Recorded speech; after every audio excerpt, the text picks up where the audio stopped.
3, 2, 1, I'm debt free! The moment is finally here. I am debt free. Sort of. I started my debt free journey in October of 2019, owing upwards of $44,000 in student loans. Oh, there's my pupper.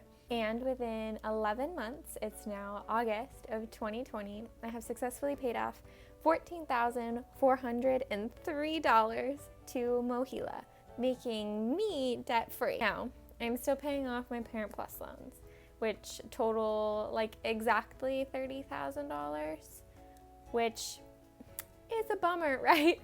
However, I feel so much lighter, so much more motivated, and I believe the baby steps really work. So that being said, I'm going to now tell you how I did it. I was able to pay off $14,403 in 11 months by doing these 4 things. The first thing is sticking to my budget. I know that sounds stupid simple, but keeping a budget is everything. It's how you know what extra dollars you can put towards your debt. It's how you know where you're overspending and what you need to cut on. It's how you make sure you have enough money in your bank account and you're not broke. That leads me perfectly into the second way, and that is by living frugally. I've pretty much always lived frugally, especially during my time as a college student.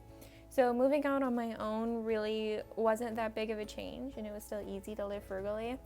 But it gets tough not eating out all the time, not buying every cute Halloween or sunflower thing for the apartment, and it frickin' sucks, dude. But I was able to get to where I am now by saying no.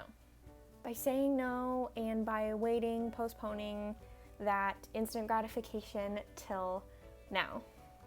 The third way was by truly following the baby steps and using all of my savings minus my emergency fund and putting that towards debt.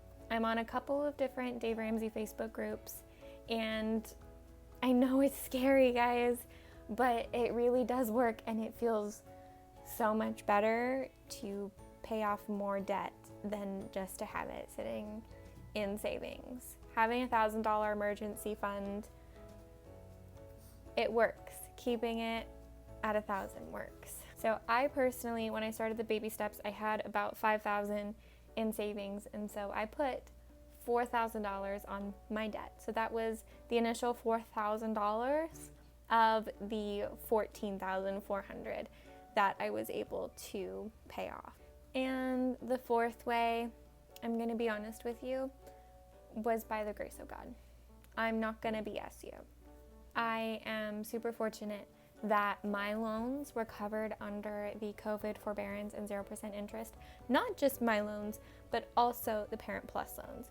So for the past, since March, for the past 5 months, I've been able to put my total payments, that like approximately $1,000 a month, specifically towards the loans in my name.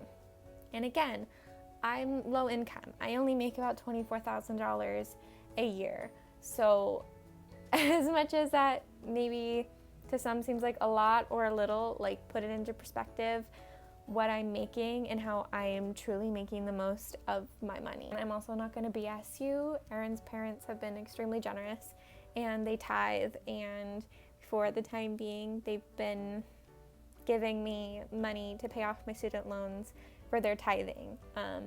Well, 1 month was also for my car repairs when I had car repairs from hell, which I'll put right up in here in the cards. Even though it wasn't such a significant amount, that it did make a big difference. I could have done it without that, but with the big setback that I had with my car repairs, it definitely put me on track when I wouldn't have been on track without that. Otherwise, it would have taken me 1 more month and it would have been exactly 1 year, which isn't that big of a difference. No, the baby steps work. The snowball method works. I really needed those little wins, and even though I have double the amount that I just paid off ahead of me. I have, like a little over 2 years ahead of me, barring, no raises or anything, so it could go faster or any more car troubles. They work. The little wins really helped, and I feel so motivated right now, even though I have a long way to go, because I did it, and I'm really proud of myself, and I'm celebrating. I'm eating out and I'm buying stuff around the apartment because I did earn it. And I know that there's talk about, don't talk about deserving it, because then you'll always deserve it. But I've always had pretty good boundaries. I live pretty frugally to begin with. So I'm letting myself live a little because I know that the steps do work. And I'm going to start right back up soon. Hope this was helpful. And I'm not here to tell you to deliver pizzas or create an online course with what experience and what money to buy the platforms to make that kind of product.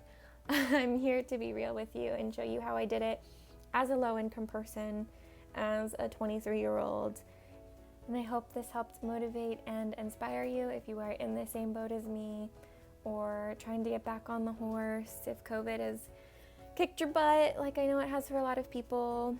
I was hesitant to make this in the first place because I didn't want to seem insensitive, but I figured that motivation and even helping one person would be more important than not making it. So again, I hope this was helpful. Be sure to like and subscribe and all of that jazz, and I will see you in the next one. Bye.